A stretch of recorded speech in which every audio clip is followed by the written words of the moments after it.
Good morning.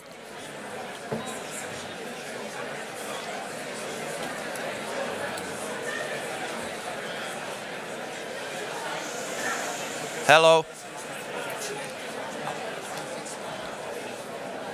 So we managed to get through the day. I think we should get started. Welcome to the first panel of the day. I'm Dan Donath, Vice President in CRA's London office. We just heard from Commissioner Ribera, and we will continue this discussion. We will discuss what role, if any, competition policy should play in restoring competitiveness in Europe in light of President von der Leyen's mission letter to Commissioner Ribera that we just heard from, and then and also by now the super famous Draghi Report. Now, to help us do that, I am fortunate that we have assembled this equally super famous panel of panelists that do not need much introduction. On my left, I am joined by Elisabetta Iossa, who is Commissioner at the Italian Antitrust Authority and Professor of Economics at the University of Rome Tor Vergata. On my left again, I am joined by Andrea Wechsler, who is a member of the Industry, Research and Energy Committee in the European Parliament and previously was a professor of business law at Pforzheim University. On my right, we have Jan de Loecker, who is a professor of economics at the KU Leuven, a fellow of the Econometric Society, a research associate at the NBER, and a research fellow at the CEPR. On my right again, we have Nate Miller, who is the chief economist at the Department of Justice's Antitrust Division and also professor of economics at Georgetown. And last, but certainly not least in this instance, we have Andreas Mundt, who is president of the German Federal Cartel Office, a member of the Bureau of the OECD Competition Committee, and steering group chair of the ICN. So clearly, many people with many hats. And to set the scene, I think competition policy seems to have been blamed in part for the low growth that we have in Europe because it is too strict, although there are numerous observers that are arguing at the same time that competition enforcement has been too lax. The start of the new Commission and the publication of the Draghi Report also reignite the recurrent discussion about the interplay between competition policy and other policy goals such as industrial growth, sustainability, and resilience. I will therefore ask our panelists to help us make sense of this debate and explain how they think competition policy should be modernized, if at all, and how competition policy could help achieve the goals set out by President von der Leyen for her second Commission term. Now, Jan, I will start with you. Your academic work has been very relevant to this debate, given that it has shown that margins increase over time across numerous industries around the world, and particularly the margins of the largest firms grew faster than those of the smaller firms. So first, I would like to understand what is behind this. Is it technology, or is it maybe competition enforcement being too lax? All right, thank you. Good morning, everyone. I think when you look at figures and there's a series that trends up, there is always a knee-jerk reaction to come up with the one silver bullet that explains it. Of course, reality is always much more nuanced, and I think this is exactly the same for this debate. The way I think I would describe it is, to me, it's really a perfect storm of two huge secular changes. On the one hand, there's globalization, and on the other hand, there's technological change, and they interact with one another. So globalization has really enlarged markets tremendously since the 80s, right? We've had deep integration. And when you think about markets, you don't want to just think about product markets. It's not just Coca-Cola that's sending Coca-Cola to the rest of the world. They have, with the marketing that goes with it, but it's also that firms were able to source inputs globally, right? So that has been a tremendous change in the way firms go about doing their business. And that deepening of markets and their integration with one another, to couple with technological change, and the technological change I have in mind is very simple. It's production that used to be inherently big emphasis on variable costs, right? You wanted to produce more, you needed more workers and more capital. But these technologies that we started to see emerging was really moving towards fixed costs.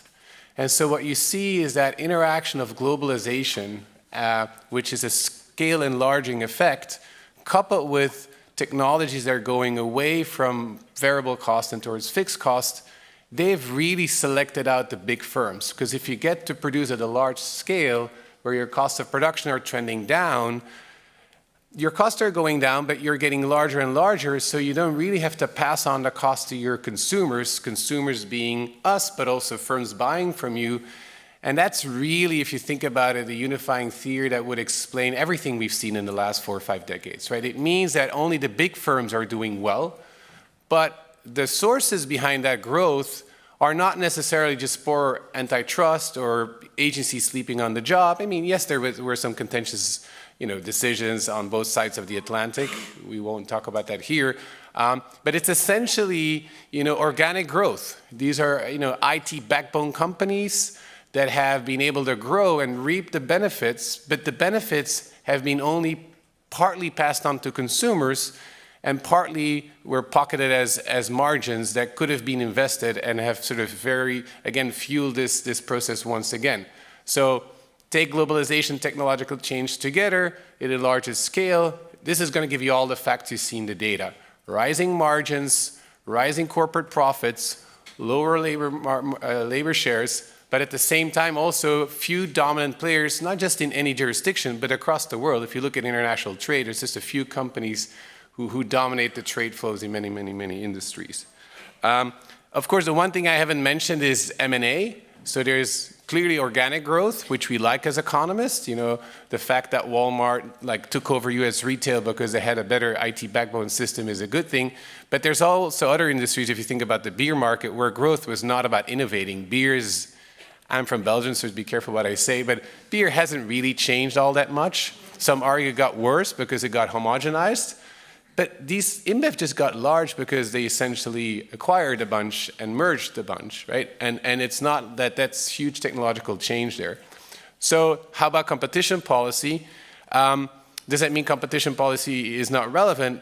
It is more relevant than ever, because even if we sort of adhere to the view that this is not poor enforcement or lack of good frameworks, all these markets have become more concentrated because of this perfect storm. And so dynamically speaking, competition policy is more important than ever, because we got to a point where these few companies are so large that it's very hard for firms to enter, right? And we all know if there's no entry barriers, then the market will work. But a lot of these, companies are so large in the many jurisdictions across the world that the entry barriers have become or perceived to be large, right? And that's exactly, I think, where we are today, is that competition policy needs to sort of take stock of how these markets grew and then look forward into how to best tackle the issues going forward. And this is going to be very particular in different industries. So I think that is essentially how I view it, is not the popular view that it's bad antitrust or it's all great. It's much more nuanced. Great, thank you. And so is there some general relationship between competition policy and industrial growth? Sure. I mean, I guess the last half year or so, this was like the conversation in this town, and I think we should not be tempted to sort of think about this as industrial policy is horrible because the French and the German government are just going to pick their champion. It should be competition. Of course, the more mature way of thinking about this is that they're complements, right? If industrial policy is actually based on competition, where you sort of create an internal market, and I'll come back to that in a second, and then the market will figure out who the champion is, and then in exporting they will do well. I think that's where it can work, but that's precisely where the EU, I think, has a big challenge. Is, to me, we've seen somewhat of a failure of the internal market, because in theory there is one, but our labor markets are still very different. There's product market regulation. There's all kinds of barriers that prevent firms from investing the euros that they need to in order to reap the benefits, because they cannot get to scale within their own jurisdiction, which is very different from the Chinese case. These guys just let their companies compete one another across provinces up to the point that two of them are left, and they will become the big exporters and they will become the dominant players in the world. The US is more of a hybrid model where they're sort of clever about how they design their R&D, but it's also subsidies, but often based on internal competition. So I think we have a lot to learn from how these other jurisdictions, in the case of Europe, instill competition and couple it with subsidies as opposed to seeing it as either picking the champion or going for a competition policy. It's just like trade policy, which is not on the table here today.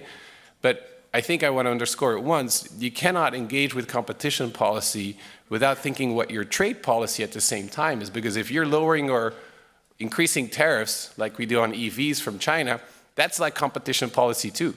But that's sort of discussed in a different branch of the DGs, and they clearly interact with one another. Thanks. Thanks, Jan. Elisabetta, as I mentioned in the beginning, the roles of competition policy and industrial policy have been greatly debated after the publication of the Draghi Report. Now, on one hand, we hear many people that say that the report is advocating for less competition enforcement, while others say this is not the case. So, can you actually tell us what the report says? In 2 words.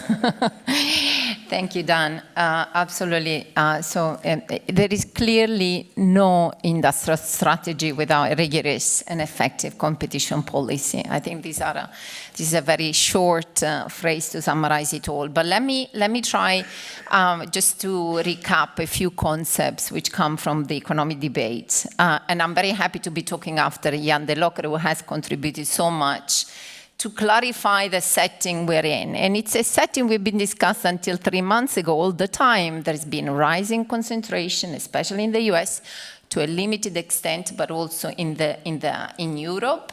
And this is worrisome because it is leading to higher markups, higher prices, lower labor share, less innovation. That is where we are starting from. And it's very welcoming to learn that awareness of all this has led a number of researchers and institutions to look deeper at the empirical impact of competition policy.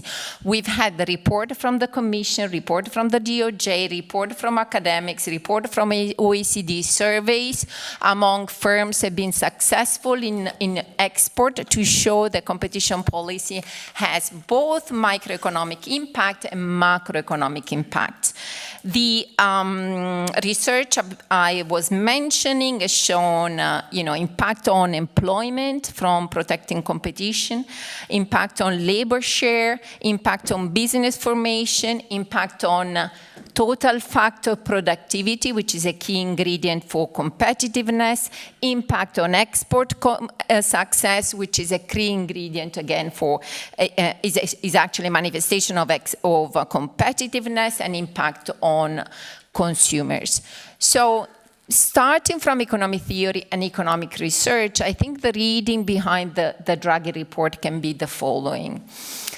When you think about an objective such as stimulating growth, stimulating innovation, you are in a situation where there may be some market failures for a number of reasons, but in a sense, the objective of firms are aligned with those of governments. They both want to create value and growth. And in this situation, supply-side instruments, so instruments where policymakers do not try to interfere with the direction of the innovation. They try to boost innovation by making it easier for business to innovate, by creating incentives to innovate, by enlarging markets, creating a greater demand, by lowering barriers, by making it easier to access capital markets, are the policies to be pursued. So you have to create a context, a situation where firms find it easier, cheaper, more effective, more beneficial to innovate. Now, if you look at the Draghi report, all these supply-side policies are there, and they're mentioned. So there is the idea of enhancing competition as a tool to promote innovation. There is the idea of reducing fragmentation as markets become European only when fragmentation is reduced. Otherwise, they remain local. And the firms cannot grow because they don't have a demand to grow. Firms have incentives to grow, possibility to grow, only if you reduce that fragmentation. And similarly, there is also a call for reducing red tapes, simplifying regulation, which does not mean to lower regulation to core. Where Europe, we believe in a number of values, and regulation helps to protect all those values, but sometimes regulation creates red tape, and we need to reduce those.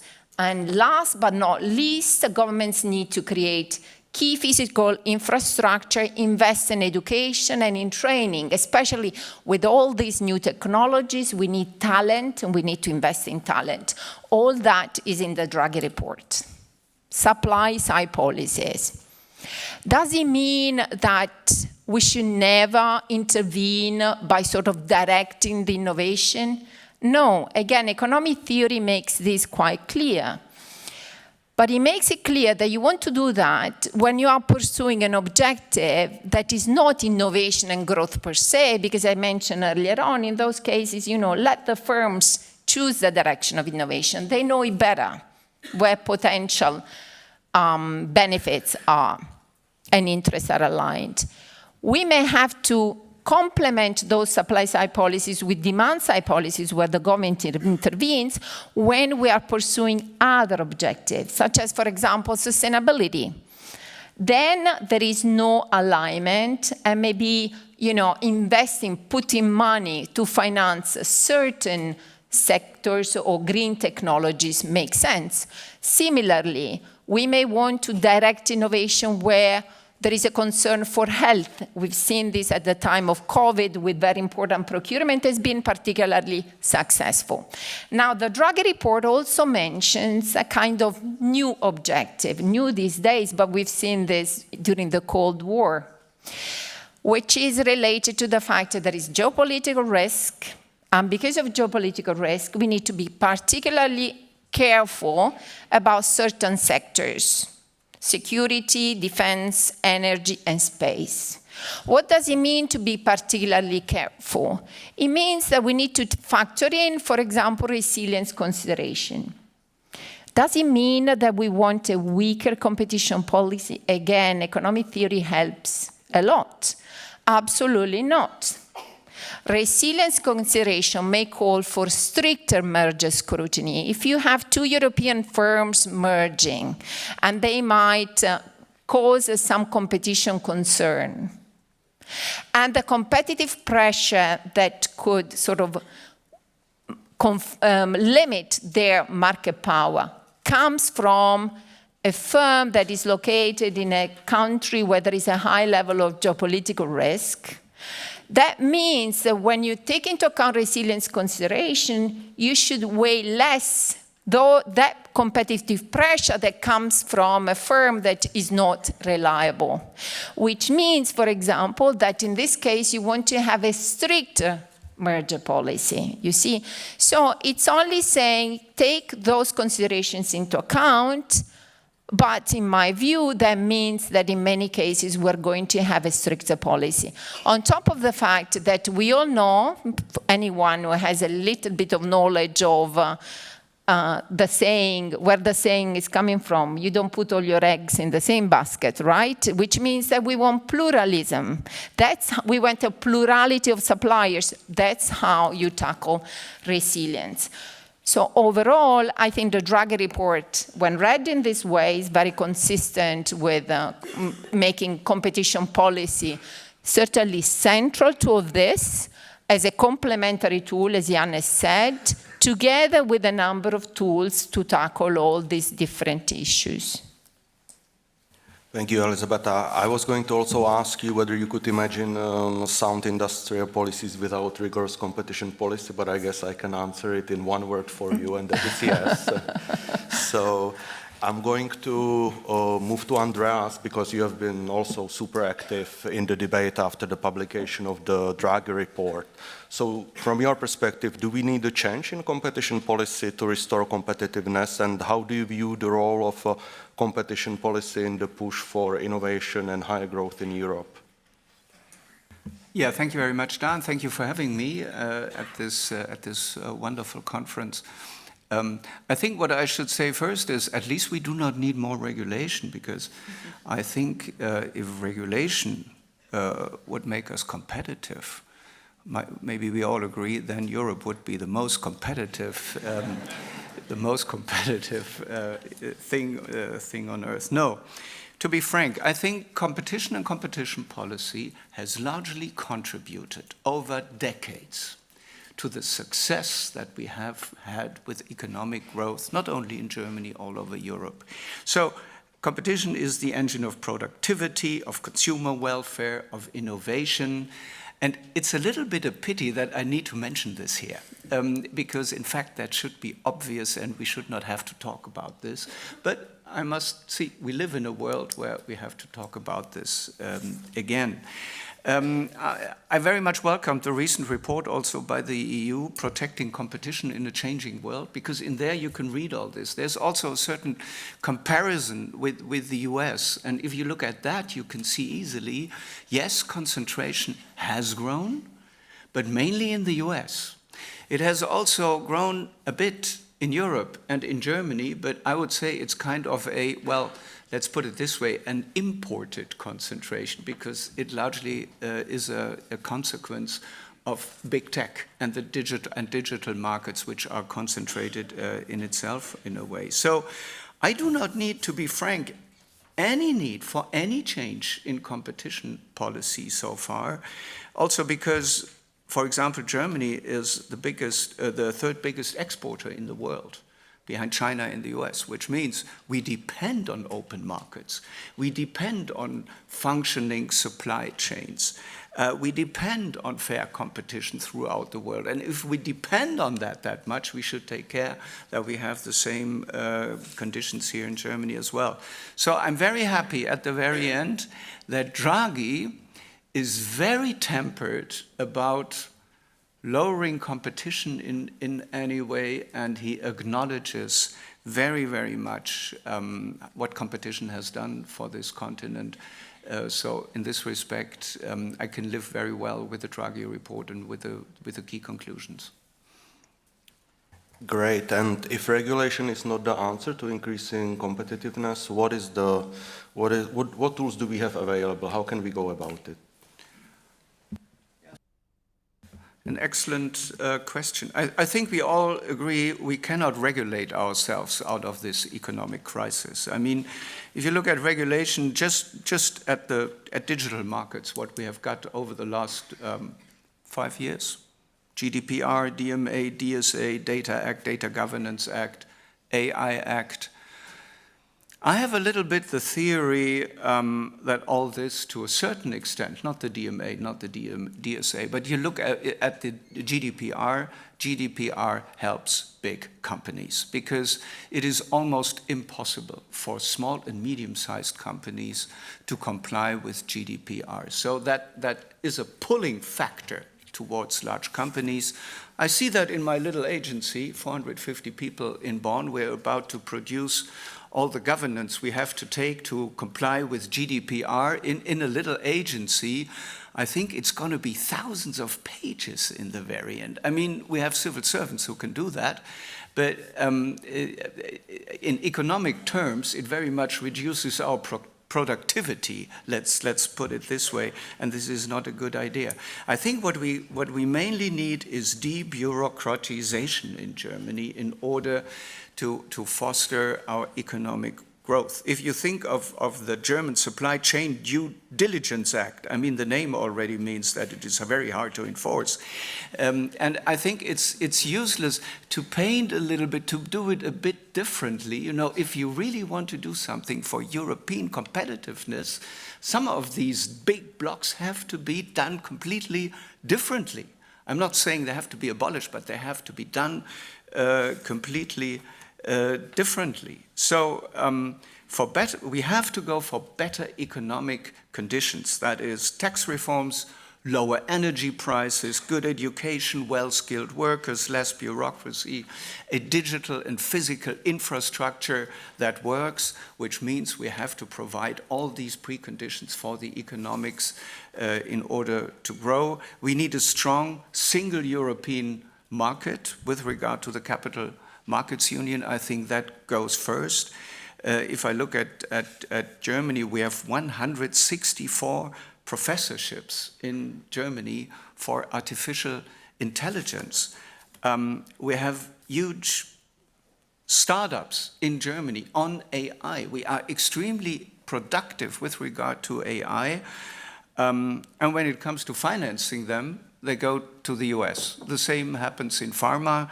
If you look at BioNTech, a company from Mainz, where is it listed? Not in the DAX, it's listed in the US. And these are the things that are fundamentally going wrong.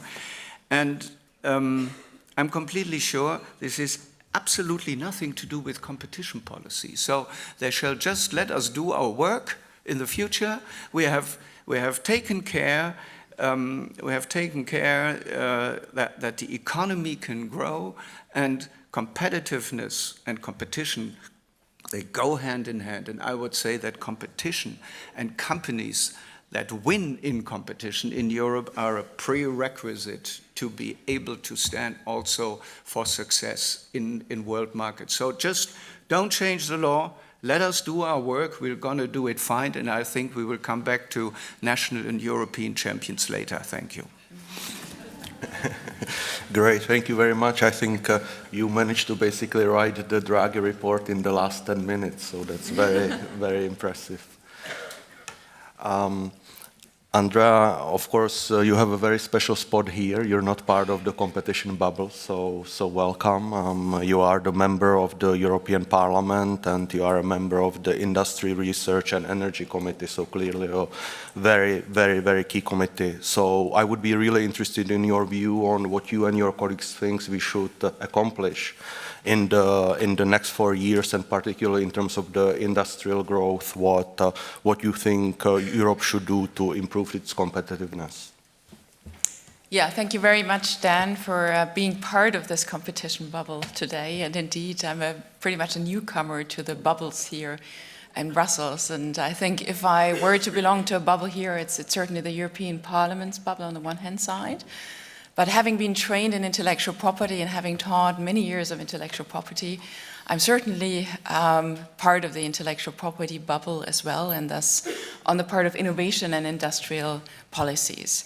Now, what we've heard so far was a lot of debate about the Draghi Report and the implementation, and as you can see in the session number 1, is it a boom or bust for competition policies?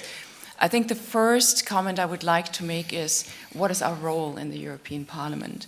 The role, being a member of the European Parliament, is to make the connection between people back home and the Brussels policies on competition. If I go back home into my constituency, people are worried about rising prices, they are worried about energy prices, they are worried about their jobs, and they are worried about, in particular, seeing that we have large companies, that we have superstar companies that are mainly European, international, American, or Chinese companies. So our task for the next 5 years is to address these concerns. And as has been said before, competition law is not the root cause of the loss of competitiveness that we're experiencing on a European scale, but competition law is one of the core instruments to address the problems that people face back home. If you look at the root causes of the situation and the initial impulse to start the Draghi Report, Mr. Mundt has mentioned many of them. We have too much bureaucracy, we have long procedures in the European Union, we have productivity losses, we have tax issues, we have a fragmented market in many member states, and we have areas where the single market is not yet complete. Let's take the energy union, let's take the capital union. So these are the areas that we need to focus on. And competition law is well in place. Of course, there's areas where we feel that there needs to be reforms, there needs to be an adaptation to the needs in the member states. One of the issues that always comes up is the issue of state aid. So if I go back to my mayors in the constituency, to the municipalities, I keep being told that the application of state aid rules is not manageable anymore for small cities, for small communities. So I think this is one of the areas that we absolutely need to focus on. And if we think about the temporary crisis and transition framework, I hear many voices telling me, can we not stay and stick to these exceptional rules to make the application of competition law much more easier? So I think one of the issues we need to talk about is to what extent can we facilitate the investment of public money back home by incentivizing or improving state aid rules. This is one of the key areas. The second, and this is the intellectual property lawyer certainly coming through, is to what extent do we take into account innovation when doing merger analysis, when doing competition law analysis? If you look into the Draghi report, the innovation focus is one that he has. He even talks about possibly introducing an innovation defense. So this is another area we have to look into, and we need to look into the correlation of the concentration of companies and their investment in innovation capacity. Because what we see, but this is not a deficit of competition laws, that especially those companies that are superscale, that are really big companies, that are the superstar companies, that are the ones that are now investing massively in artificial intelligence. But not because competition law has failed, but because we haven't had the tax laws in place to cash out on their revenues back in Europe. So this is the second and third issue that we need to talk about. And I think what we also need to think about is, if we think about investing into key industrial policies, we have to make the projects of common interest much easier to apply for, to invest cheaper, faster, and this, I think, are the core elements. So to summarize, the role of the European Parliament will be to work together with the European Commission to make competition law, again, one of the core drivers for competition, for the single market, and for policies that have an effect back home with the people, to lower their energy prices, to make it possible to do school buildings in a fast way, and to make public and private investments in a way that people can actually feel the difference fast and not in 10 years. Thank you, Andrea. And I guess one more question. So when you go back to the European Parliament and they ask you, what have you been up to this morning? What will you tell them? Well, first of all, I started my morning with a podcast on the utopia for Europe in 2060.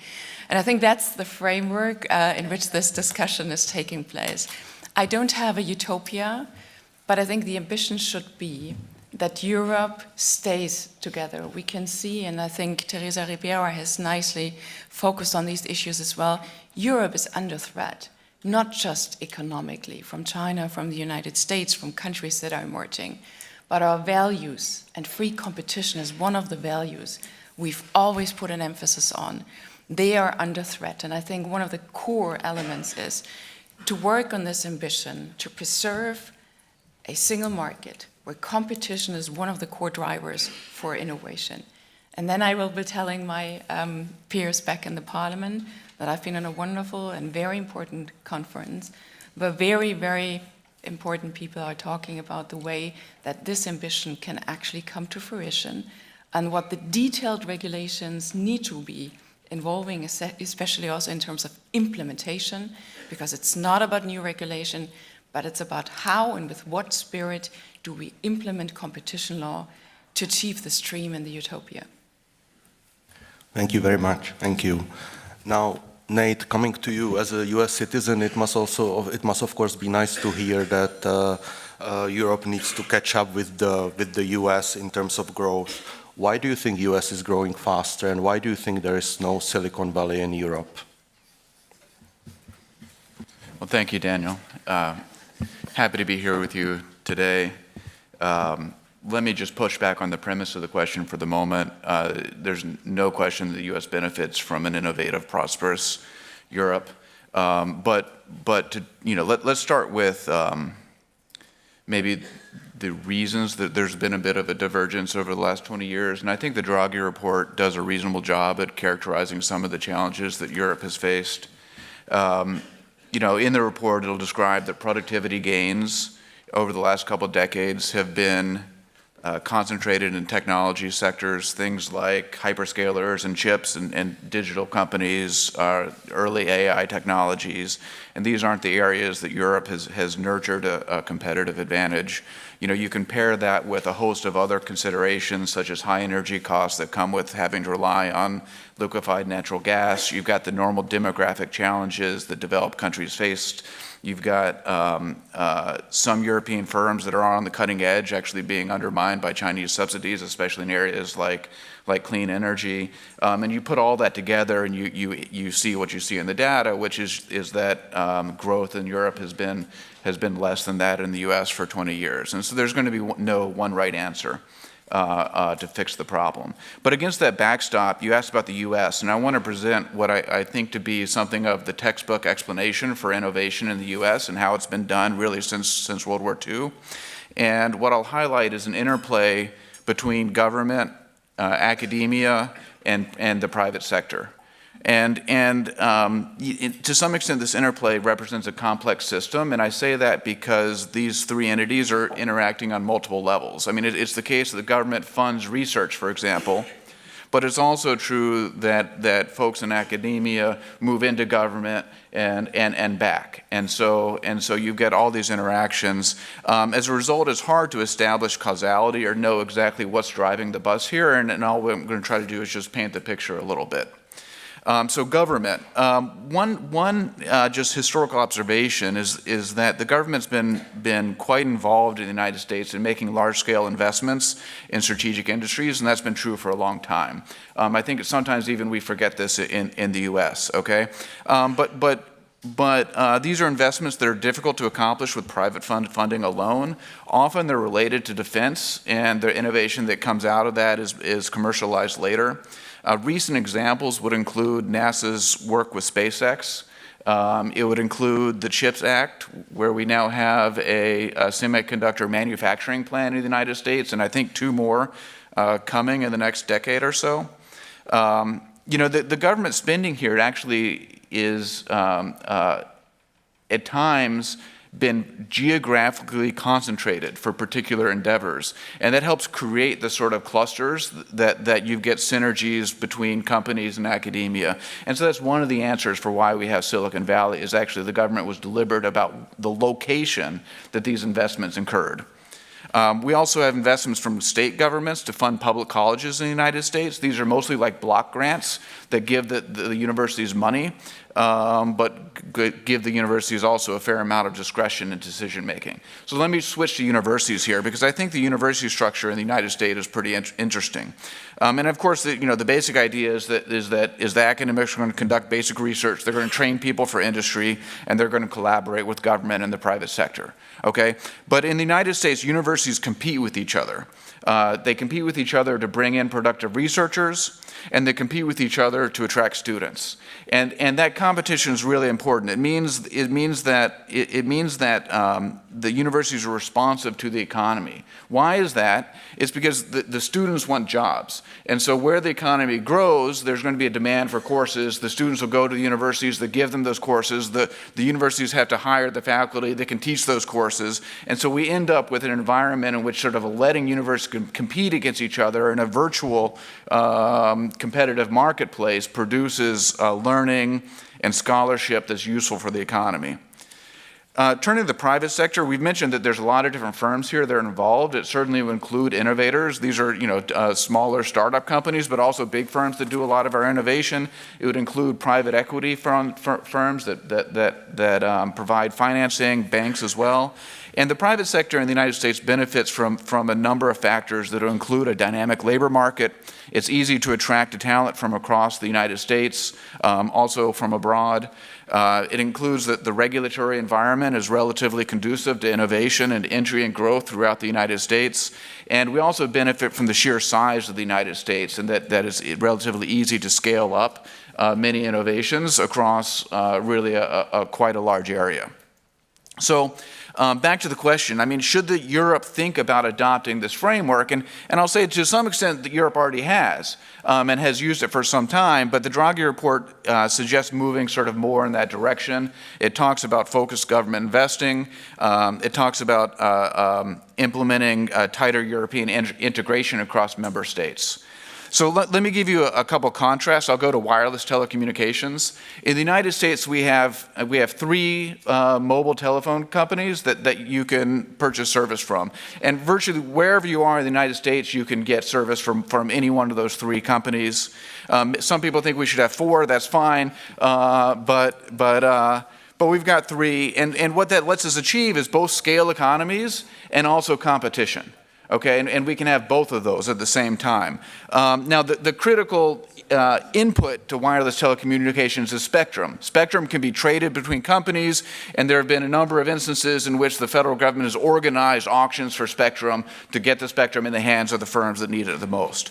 Now, in Europe, the situation is a little bit different. My understanding is that there's 34 different mobile network operators operating in different states, that the spectrum is difficult to trade. There's no sort of coherent way to organize spectrum across the states. And so you don't get the simultaneous realization of scale economies with competition. And so here's a core challenge I've been thinking about. Let me list 3 things and speculate that you can have 2 of the 3. Okay? The 3 things are efficient firms, rigorous competition, and local sovereignty over rules and regulations. Okay, and just to build the trade-offs, I mean, we'll just take a member state, and suppose that the member state wants to have a firm that is productive and realizes scale economies, and so creates a champion. Well, look, this is not necessarily the best of all worlds, because if we have a national champion that's insulated from competition, we're likely to get things like high prices, maybe poor quality. The incentives for innovation won't be high-powered, and so this is a little bit of a loser for citizens. Okay. Now, the same member state could also view as an option the idea that maybe we should have competition among many small but inefficient firms, and again, that's not a great outcome because we'll achieve low margins, right? But prices may still be high because costs are high. So the easy way to relax this trade-off is by expanding the size of the market. With a large market, we can have large productive firms that compete against each other, and I think that's the idea, part of the idea behind the single market. You know, in the United States, interstate trade is done by the federal government, not the states.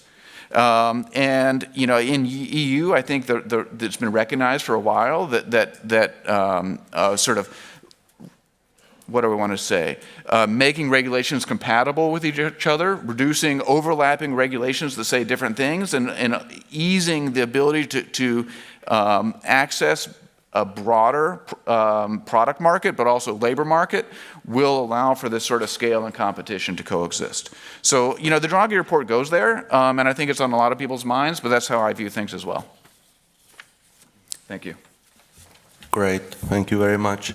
You know, the whole time I was thinking about your speech, I was thinking that we did it wrong here, because basically what we need is a easily accessible city with very good weather. Well, right. Now Brussels is easily accessible, but the weather isn't so great. So I think that's our issue. But besides that, is there any advice that you would give us in terms of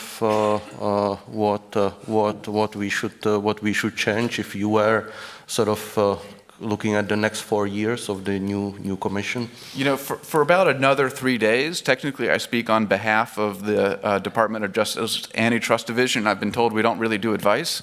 So I'll just try to analyze the economics for you. Fair enough, Nate. Thank you very much. Now, Elisabetta, you heard about the US experience. Of course, competition authority does not have the mandate to encourage private investment that would give rise to Silicon Valley.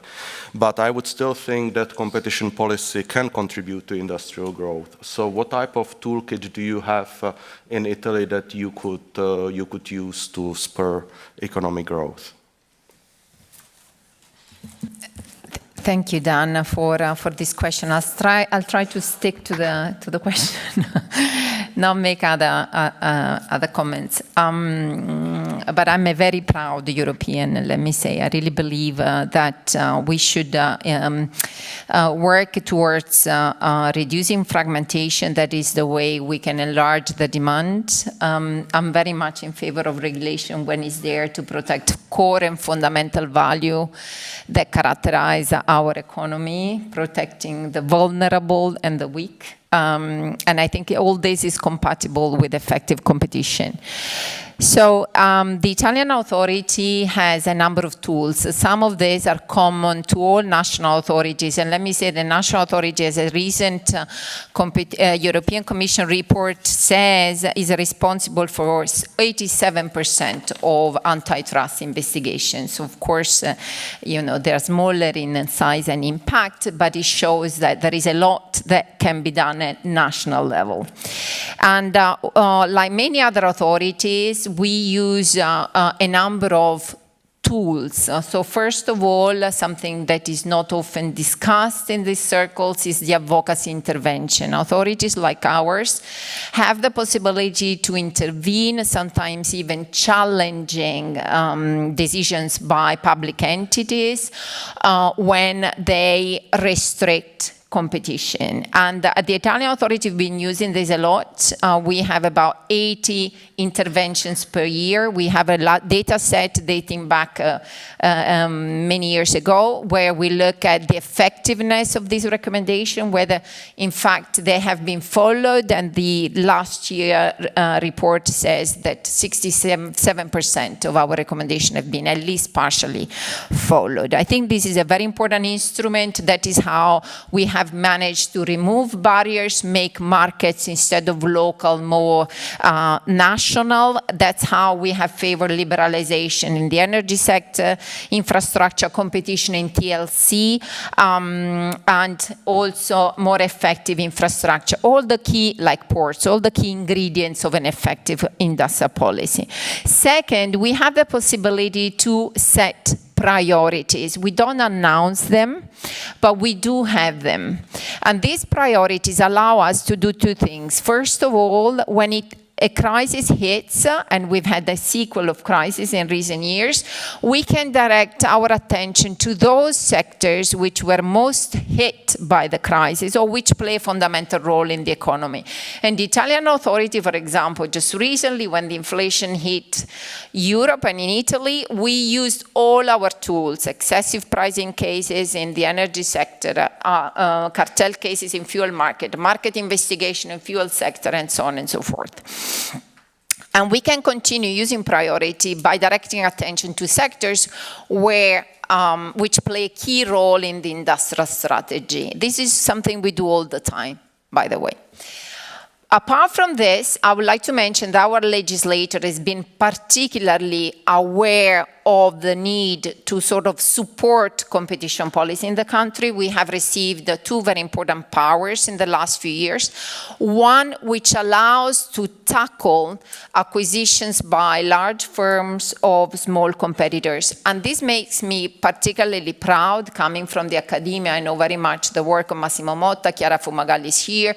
They were, together with some empirical researchers, the ones who have really raised our attention about the fact that if we want to protect innovation, the first thing we need to make sure is that the firms that are there to bring innovative ideas and projects are not swollen by large competitors. Of course, there is incentives that buyout may generate on innovation. It's not easy. You need to look at the cases by case, but we need to be able to tackle this kind of acquisitions, which we can now do in Italy, thanks to this call-in power, which allows us to ask firms to notify mergers even though they don't meet the notification thresholds, but meet certain other conditions. And most recently, just to tell you how interesting and how important this kind of power can be, we have asked NVIDIA to notify the acquisition of an important innovator, Run AI, and refer this to the Commission. It's a very good power. I think it also very well trades off predictability with the importance to intervene to protect nascent competition. In fact, our data shows that in a year and a half, we've had very little uncertainty on the market. The market have been able, also thanks to our guidelines, to self-assess if a merger might be problematic, and we're not submerged with requests for clarification or voluntary notification. Secondly, we have been given the power to create a so-called new competition tool. So we can now run market investigations, followed up behavioral and structural remedies. We are doing one at the moment on pricing algorithms in the airline sector. So these market investigations fill a gap. One which our current investigation relates to, but not only this, is collusion, algorithmic collusion and tacit collusion, but is also an instrument, again, to support industrial policy in the following sense. When you have to think where to start a market investigation, where you need to put a lot of resources, of course, one of the things you're going to consider is where is a market that is stuck in a bad equilibrium, where productivity is not rising, although in other situations it is, in other countries or in other sectors is rising. So that can be a way to sort of understand the dynamics of the market and see whether you can intervene. We've done so, for example, also, again, resilience considerations when geopolitical risk materialized and we had to look at energy prices, and we did an investigation there, although we didn't have this power now. So for us, these are interesting powers. We're using them with a lot of care and can allow us to fill the gap and, again, support an effective industrial strategy by promoting competition. Thank you. Thank you very much. Andreas, how about the German Federal Cartel Office? What tools do you have available, and indeed, do you think these tools can help create the European champions? Well, I'm really not sure if this is my task to help to create champions, but something that might maybe surprise you a little bit, I do believe that champions are important. Because champions very often are the nucleus of an industry in a company. They are the nucleus for a broad landscape of small and medium companies as providers, as suppliers, for skills of workers. So I do believe that champions are needed. And if you look at Europe, in Germany we have the car industry, in France you have the luxury industry, in the US you have the tech industry. So we all have these. Every successful country has these kind of champions, and I think they matter. But there are two big buts. One is, sometimes if you have a highly concentrated market, someone has to pay for it. And if I look at the US a little bit, with many of these highly concentrated markets, huge companies, a booming stock exchange, extra profits, high margins, I mean, I also wonder, someone has to pay for it. And if we look at inflation rates, for example, in the US, you get the feeling a little bit that in the very end it's the consumer who pays for that, who pays for this kind of concentration, because I firmly believe that inflation in the US is driven differently from inflation here in Europe. So if you want to make a joke out of this, I would say we should still pursue a consumer welfare standard in competition policy, and not in creating two big champions, a corporate welfare approach, because they have to take care of themselves.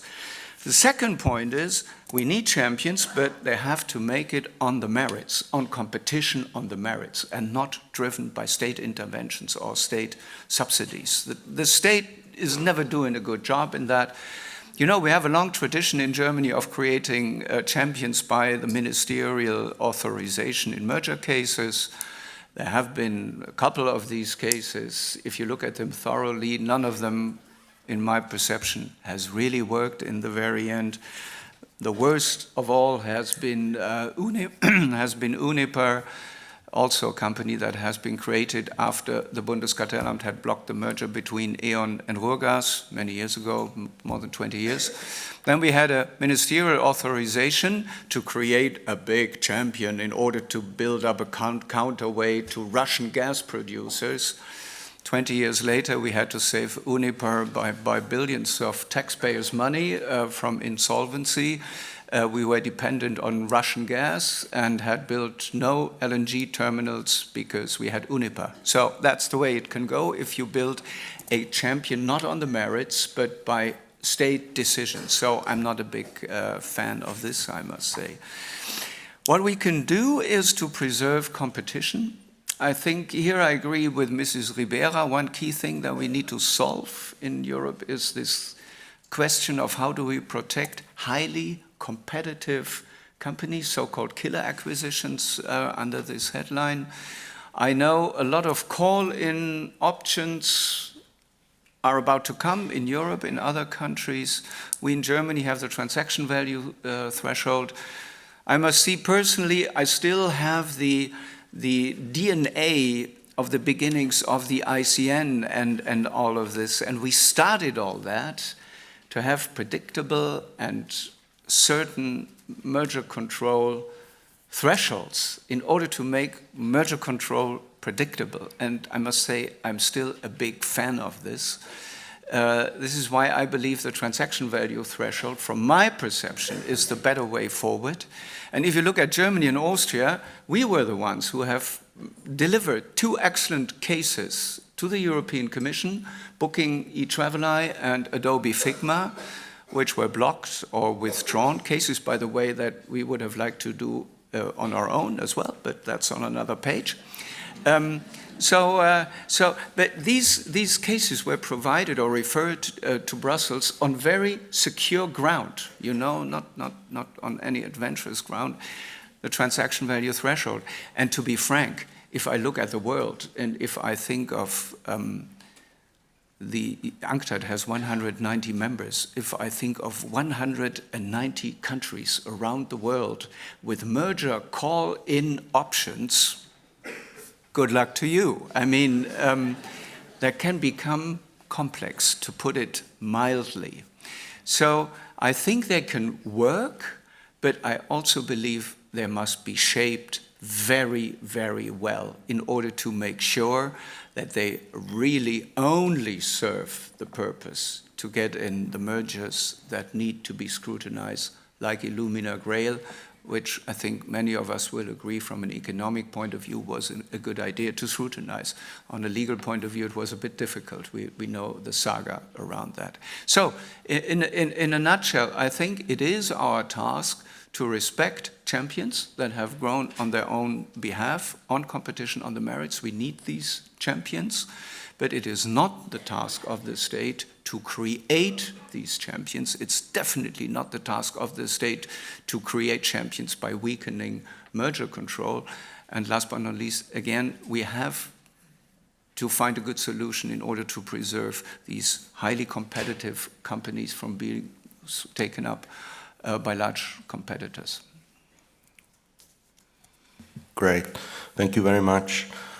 Nate, you heard Andreas Mundt refer to the US champions, refer to the tech giants, and also to the role of competition policy in the US. Do you think competition policy in the US has had anything to do with the rise of these champions? The short answer is yes, and I'll get to that. Who are the U.S. champions? I think the firms that might come to mind aren't really the sort of, they're not government-mandated monopolies supported with ongoing subsidies, for example. Instead, what the companies that come to mind for me are highly successful, highly productive firms, very profitable firms that have innovated over the years. And so, for example, you might think of NVIDIA, maybe Intel, maybe Google, Microsoft. If you go back to the 1980s, you might have said IBM. It's a series of firms that's changing over time, and I think that's interesting in of itself. So what is the role of antitrust? Okay, antitrust is an important role, but it's not what you might expect in your first anticipation. Antitrust needs to open up markets to competition. And the process of competition is one in which productive, innovative firms can emerge, can grow, they can compete against dominant firms that are vested in the status quo. And a brief tour of history will show you some about how that can play out. So let's take NVIDIA. Okay, now NVIDIA is one of the most valuable U.S. companies today, but it benefited from a case that the FTC brought in 2009 and 2010 against Intel, where the FTC alleged that Intel used bundling and a number of other practices to undermine NVIDIA and other manufacturers of GPUs. Okay, we can talk about Google. Google's, of course, another one of our big companies, but it rose to prominence in the wake of a DOJ case against Microsoft in the 1990s that many folks that have knowledge of this would say created deterrence and prevented Microsoft from engaging in practices that might have undermined or thwarted Google's growth, and instead Microsoft accommodated Google. All right, so I've drawn a connection between NVIDIA to Intel and Google to Microsoft. But let's think about Microsoft and Intel themselves, okay? Because their own emergence is related to the DOJ case against IBM in the 1970s and into the early 80s. That case was about IBM bundling its hardware and software, and also engaging in predatory practices. The case was dropped in 1982, but IBM actually launched its first PC in 1981. And when it did so, responsive to antitrust concerns, it used an Intel microprocessor, and it used Microsoft for the operating system. And so you can trace even the growth of Intel and Microsoft to antitrust actions to open markets to competition. So I can connect that theme to current DOJ litigation right now. So for example, in September, the Department of Justice filed a lawsuit against Visa, which is one of our most profitable firms. Part of the complaint alleges that Visa makes essentially payments to financial technology companies so that they won't launch new innovative technology, bypassing the Visa network. We have a lawsuit that's ongoing against Apple, in which we had alleged that Apple uses API restrictions that disadvantage competitively significant app developers and reduce innovative incentives there. We just finished trying a case against Google in the advertising technology case that involved conditional tying that the division alleged prevented competition from emerging to connect advertisers to publishers on the open web. We tried and won a case against Google for monopolization of the search markets, and the remedies that the Department of Justice have proposed in the process are meant to give other firms the capability and the incentive to compete in search, as well as in what search is evolving into, which relies on AI technology to organize content. And so in these cases, what the division is trying to do is enable competition to emerge in these important markets as the economy evolves, to let the markets identify who these next productive firms are going to win, and that sort of dynamic competition, we hope, will create, the next version of the big successful U.S. firm. So that's how I see competition playing a role, competition policy. Great. Thanks, Nate. Now, Andrea, what is your view on the debate? I mean, I guess you would agree that we probably need European champions, but in what sectors, what industries are there specific fields such as renewable energy? Yeah, thank you, Dan. First of all, what's my view in the discussion? I think there's a lot of commonalities if we listen to the various speakers. And one of the commonalities is the importance of competition for making competitiveness work again. So that competition law is not the root cause of the issues we are facing, but one of the core levers to address these issues. One other strand of commonalities that I do see is that there is a very strong commitment to the social market economy, that we let the market decide and not create hidden champions and big champions and hyperscalers by state intervention. Yes, as you've just asked myself, there is a need for investment and focus of public funds into certain areas. And I do think there are two main areas that we need to look into. That's energy and clean tech on the one hand side. And the other area that's increasingly relevant is the issue of the defense industry. So those are the two areas where I do think we will have a big role to play for industrial policy, for the European Competitive Fund, and for the question of how do we optimize state aid rules to allow for industrial policies in these areas. But apart from that, I think it's very important to unlock private investments, to implement existing competition rules in order to allow the social market economy to bring champions to fruition. And when I heard Mr. Mundt speaking about the champions we do have in the European market, I had to think back a lot about the hidden champions we have. Maybe it's time to unhide our champions, to scale them, and maybe it's time also to focus on the various different sort of companies that we have in the market. I hear a lot about the issue of startups on a European level at the moment, and for the first time, a commissioner for startups, and it's great. But we have our small and medium enterprises, and if you look at the innovative capabilities that we have in Europe, a lot of it lies with small and medium enterprises. And I think we need to refocus our efforts on those small and medium enterprises, many of them being hidden champions. Yes, keep fostering startups going, but refocus as well on the competition that's there. And this requires, and I think this is something we all need to work on, especially in an era of implementation, whereas the lawmaker in Brussels, we will have to carefully work together with the Commission how we optimize the laws. But I think there is one more task that we in the European Parliament and the Brussels bubble have to transport back into the member states, and that's a spirit for competition and a spirit for innovation. So if I go back home and I see that we are discussing whether we should have grades in school, whether we should, count the goals that young children do on a soccer pitch, then this is all creating a spirit where competition has no place.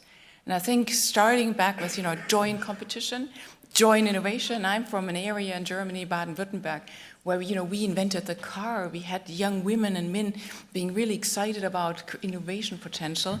And I think creating the spirit for competition, for innovation is one of the core issues we have to work on in the next couple of years.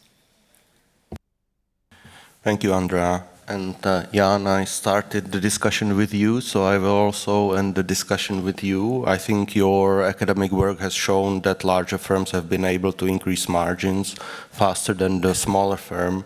So does this have any lessons for the European champions debate? Perhaps. I think everybody in this room knows this, but let me underscore it again. Rising margins doesn't mean rising prices. In fact, in the US, for a lot of these big firms that have seen margins go up, it's not necessarily that sort of, inflation corrected, their prices went up, right? But that's exactly the sort of the mechanism that I described before, is that they're lowering their costs of production because they scaled up and they're not passing this on. So, these conferences always have buzzwords, and I think we have heard them almost all, but the one that I'm missing, which gets a lot of attention, at least in academic literature, is business dynamism, which is precisely this process of reallocation of market share towards the more productive firms. At least that's the efficiency enhancing process. And I think that took place in the US during the 80s and the 90s because of this sort of scale effects that are easy to reap. I always say it's one language, one currency. Europe is a complete opposite. It's, even within my own country, we have 3 languages, try to sort of, break out as a company with a different cultural base is hard. So this business dynamism, I think, is a key thing. And what I want to make is 2 points, is that this seems like a good news show for the US in today's panel, but we should not forget that, yes, as this process was rolling out, there was a lot of productivity gains, but it also created a lot of sort of negative effects, right? And so as this process is transitioning, yes, you are reallocating towards the big companies, but then at some point you're stuck. And so what the academic literature has showed us is that even in the US, business dynamism is down now, which means there's less entry, there's less interstate mobility. And it referred to this, like the US, one of its sort of appealing facts is that people will move. And they will move to wherever there are opportunities. And sometimes this is because there's really bad stuff. So all of Detroit had to pack up and leave when the car industry left. There's a lot of social distress that comes with it. So the side note is you should all read the book by Case and Deaton on Death of Despair. So a lot of these things coexist with one another, right? So this business dynamism that was at the core of the US growth is now down. But the reason that we know this is because in the US, again, one of the university side benefits is we know a lot about what happens. The data infrastructure is incredible. I myself have worked with the US Census data. Yes, you need to jump through a few hoops to get to use it, but once you're in, you get to see every plant, every firm since the 60s what they've been doing. I've been trying to do this ever since I came back from the US to Europe. It's a pain. It's a pain because every country has their own data access center. They have their own thresholds. Just try to put together a database for the EU of what is the analog to the Haltiwanger study proves to be incredibly hard. It's just incredibly frustrating for us as researchers to just deliver, and then they will ask you, so why are you always working with US data? Like, what are the facts about Europe? It's like, well, we've been struggling to put the data together. So before we can make statements about what we know, I think we should be spending resources on measurement. And I think that's where Europe really has a lot of catching up to do, is measuring the variables that we want. And sure, there's great data in Belgium, there's great data in Germany, there's great data in France, but integrating them and coming out with one picture about what we understand are our barriers, like the failure of the internal market, to me is something that we need to do before we can make grandiose statements about how to solve the problems that we've discussed today. So data, and I don't mean data the way people talk about it today, like what you're doing on Sunday at 10 a.m. I mean actual data on firms and what firms are doing. It's pretty standard stuff, but I feel we still need a lot of that before we can make any recommendations, especially for the EU's challenges that we face. Thank you. Thank you, Jan. So I really want to thank all my panelists for their views and the top-notch debate. And Andrea, I realized that actually we are all part of the Brussels bubble, and this is just the competition sub-bubble. And I hope you will come back to us in the future. If this was the last panel of the day, I would say that I definitely need a glass of wine now, given how exciting the debate was. But also looking at the face of our practice leader, I will just invite you for a quick coffee, and please be back at 10 o'clock in the morning for the spotlight with Olivier Garçon. Thank you very much.